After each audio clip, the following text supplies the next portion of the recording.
Just before we went on that break, about tokening. Well, we're going to look at 100 years of Nigeria. Is it an amalgamation? Is it a contraption? Is it a contrivance? What exactly is it? Is it so? We are saying we don't think, or we don't seem to now think, that Nigeria, as it were, is a nation. It is not. Sometimes some of us sometimes we feel that perhaps all our efforts, our sacrifice had been in vain.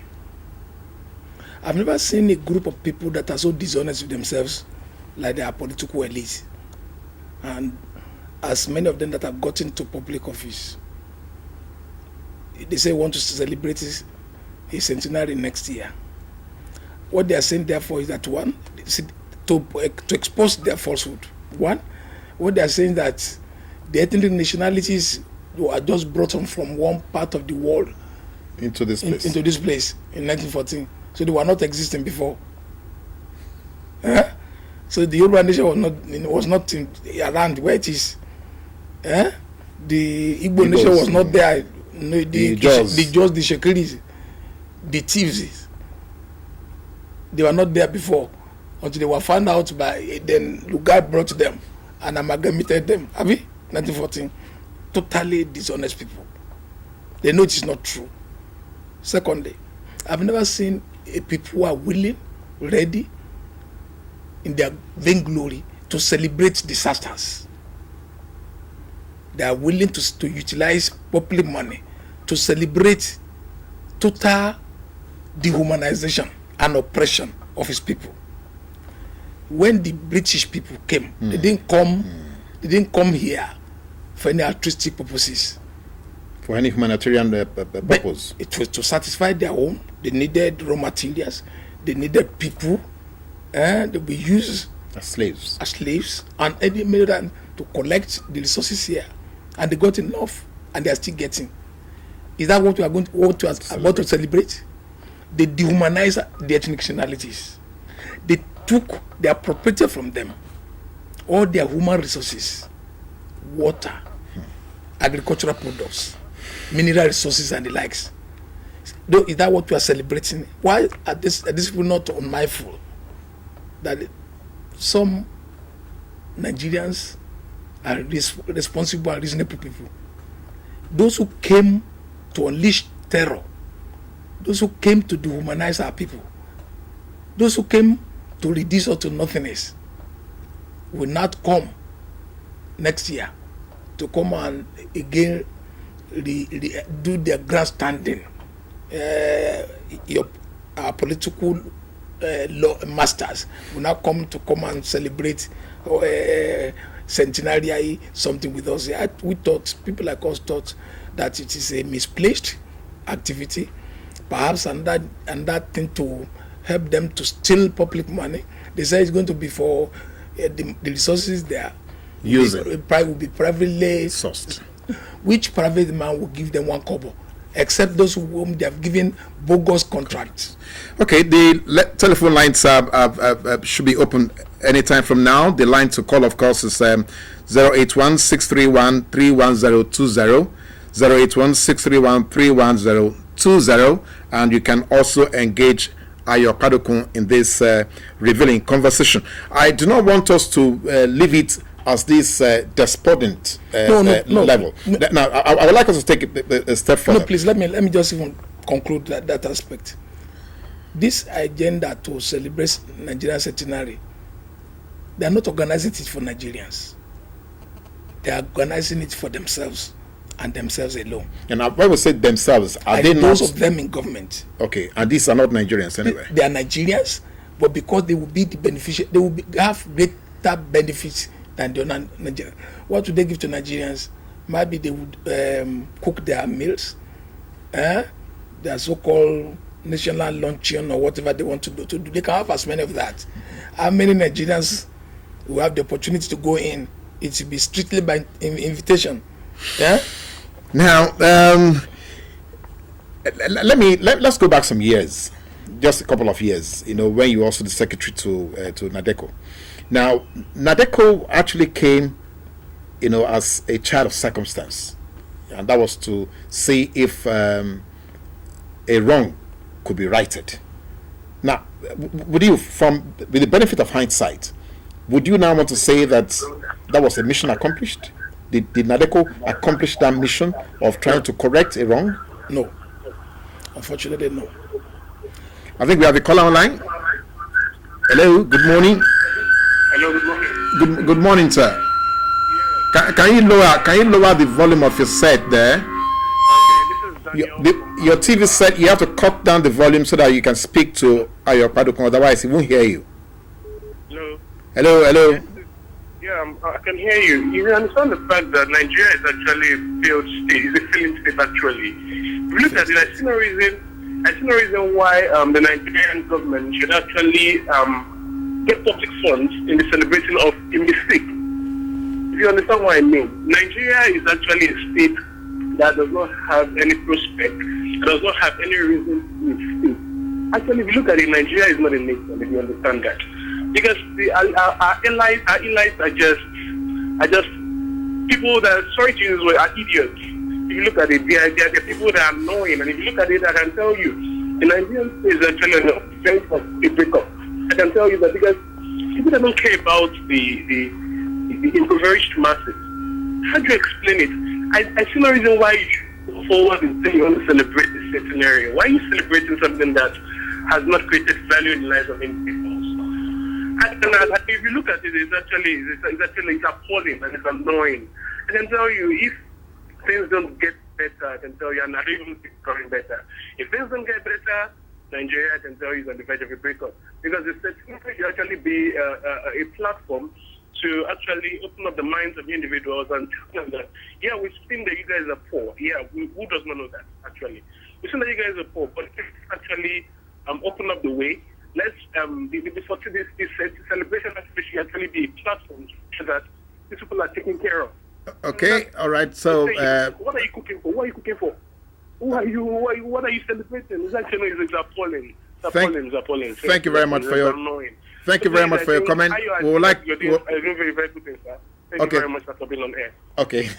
He says he's wishing you a very great day, and would you like to add a rider to his comment? But also, let's cojoin it with the idea of how NADECO actually did not accomplish what you set out to do. Okay. The basic, we had one fundamental reason for the setup of that nationwide broad-based platform. Yes. Called NADECO. The first thing was that we were going to support the president-elect M.K. Abiola to get back his victory to become president, on the condition that his first act in office will be the convocation of a sovereign national conference so that you can restructure this entity. I said earlier on here that if this warped, lopsided national structure is not reconfigured, there is no chance of any development and progress in the country. It's getting too late, because there are particular ethnic nationalities who have already drawn up their own ethnic nationality constitutions. They are working out their programs of self-independence. If self-government? If people in government keep on deceiving themselves, they find out later on there will be no good Nigeria for them to govern. Because self-determination is the anthem of this new millennium. And you see the way this is happening. Nigerian country, I'm honest to say it again, to repeat, is being held together by force of arms, not the will of the people. Not by the will of the people. And there are examples all over the world of what was the consequence of such acts. When Father Tito presided over Yugoslavia, it was a very big environment, so much relatively successful. At its demise, what happened? That place is broken to several things. Civil war were taking place. Many people have perished in the circumstance.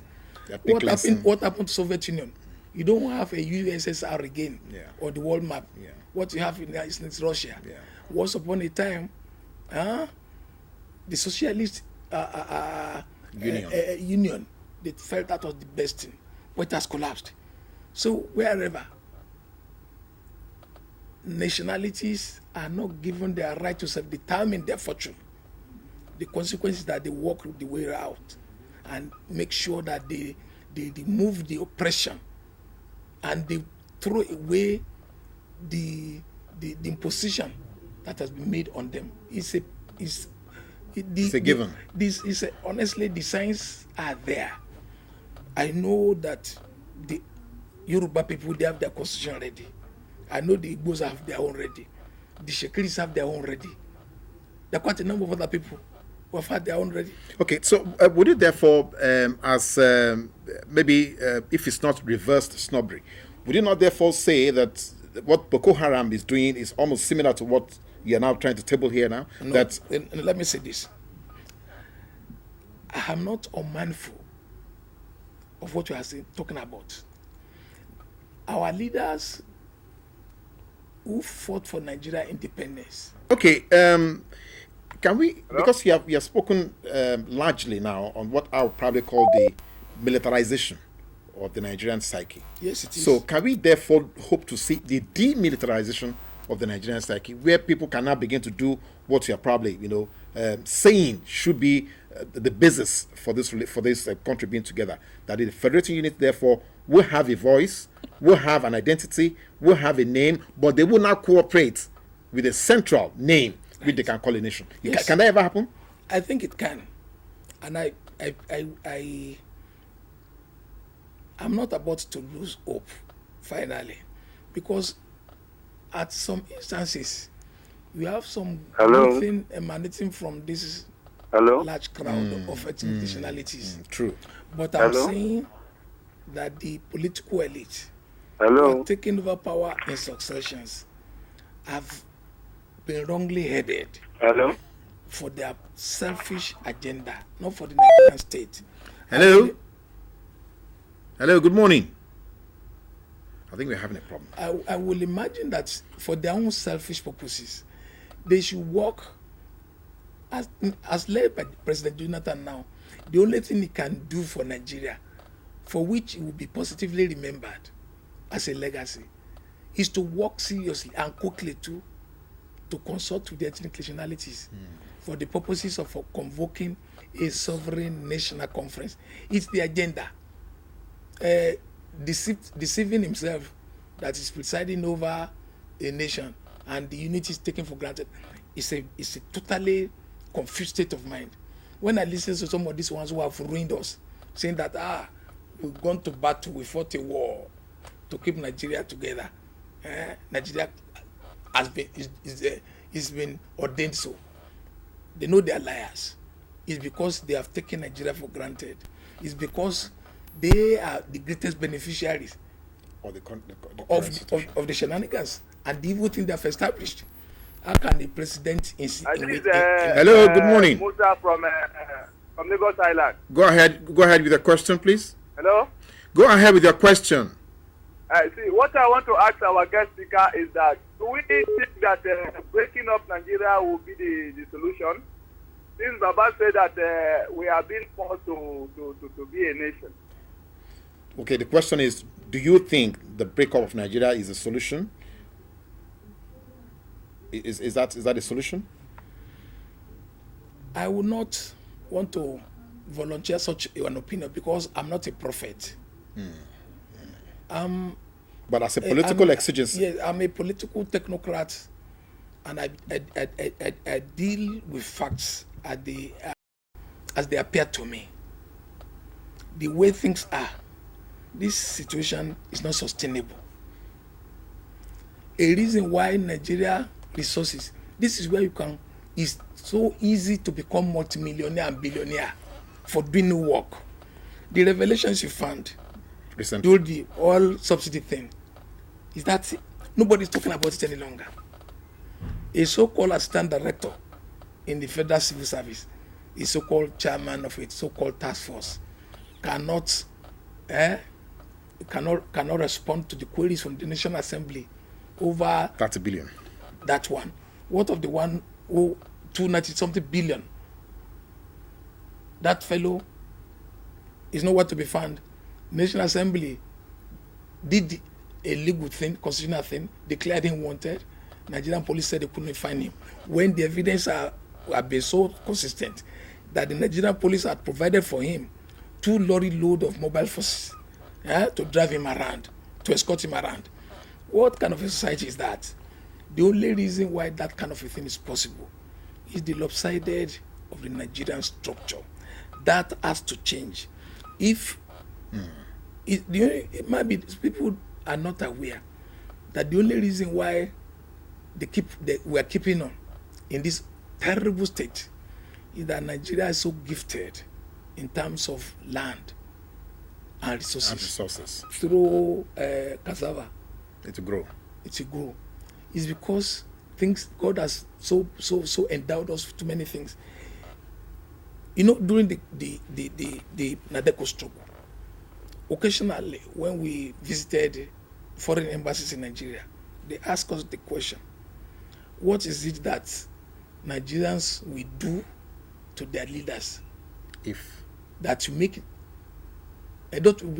what the leaders will do to Nigerians that will provoke the necessary reaction from the public.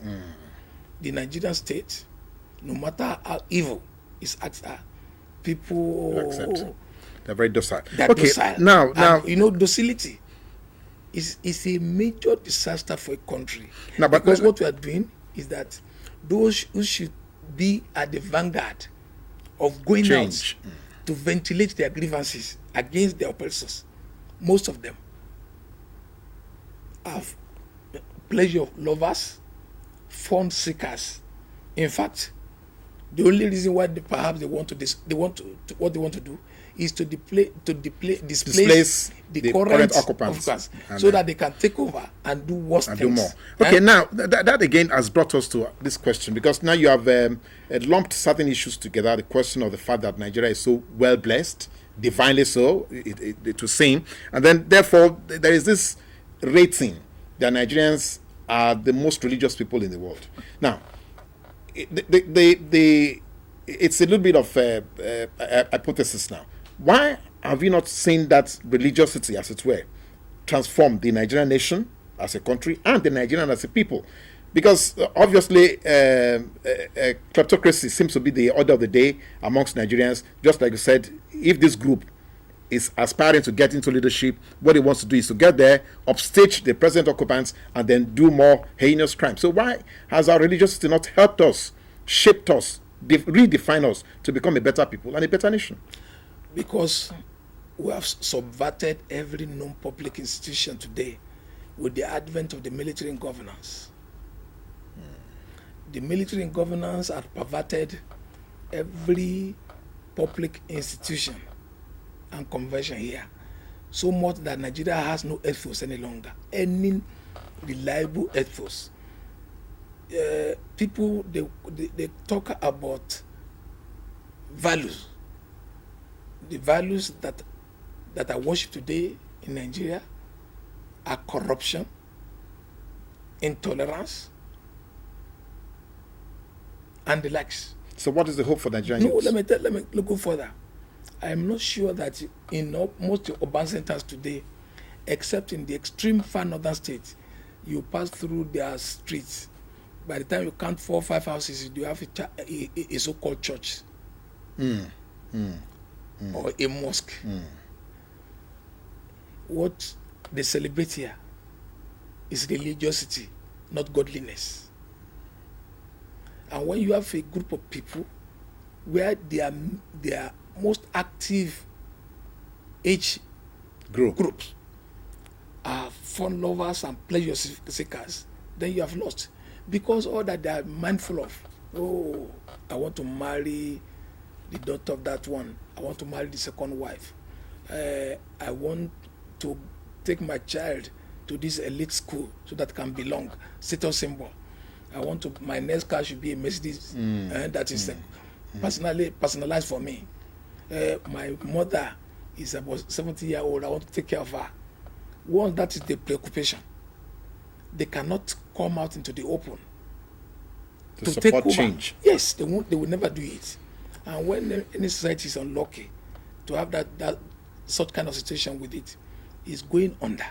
And don't be unmindful that it is not the American state in 2002 that suggested that the possibility of Nigeria going under in 2015 was high. It was not the American state. But at the corporate council, there's usually a table there that examines all indications of the global life conditions, social polity, what is happening. Based upon the evaluation of the occurrence of those events, they can make proposition. And that's what they said, that given the nature of what is happening in Nigeria, if care is not taken, the possibility of Nigeria going under is becoming rare and higher every day. And I'm tempted to believe that those who are in governance have a duty to themselves, to God, and to the future, to totally get themselves transformed. This so-called transformation choruses, it's all selfish. Okay, before we leave, because our time is almost up. Let me say before we leave, because our time is almost up. I see. First, whatever you're going to say, you just add this to it. So, what in your own experience growing up? Because now you are looking at the foreboding for the younger Nigerians now seem to be so perilous. So, what in your own upbringing molded you for this kind of position that you are now taking today? Therefore, add that to whatever you want to say now for us to close. Thanks. My father, Chief James Oyilolo Okwadokun, was the Ojomo of Ofa, Kwara State. That title was the title of a generalissimo. He was Ojomo for 25 years. So the learning process that I grew up with was dedication to the service of the people. That was why my father, even when I was on 24 calendar month detention under Abacha, when the security and intelligence got to him, asking him to sign a paper that he asked me not to take part, he told them, if you want me to sign a paper, bring Ayo here, I will sign. That's the nature of my training and my background. I'm a Christian also. My Christian background teaches me. Proverbs 28 verse 2 says, when the righteous are in authority, people are happy and joyous. But when the wicked doth govern, people groan. Nigerian people are groaning today. Okay, we'd like to thank you so much for coming on the program. It's been a pleasure having you here. We hope that we'll be able to do this more often so we can let this conversation actually get onto the street.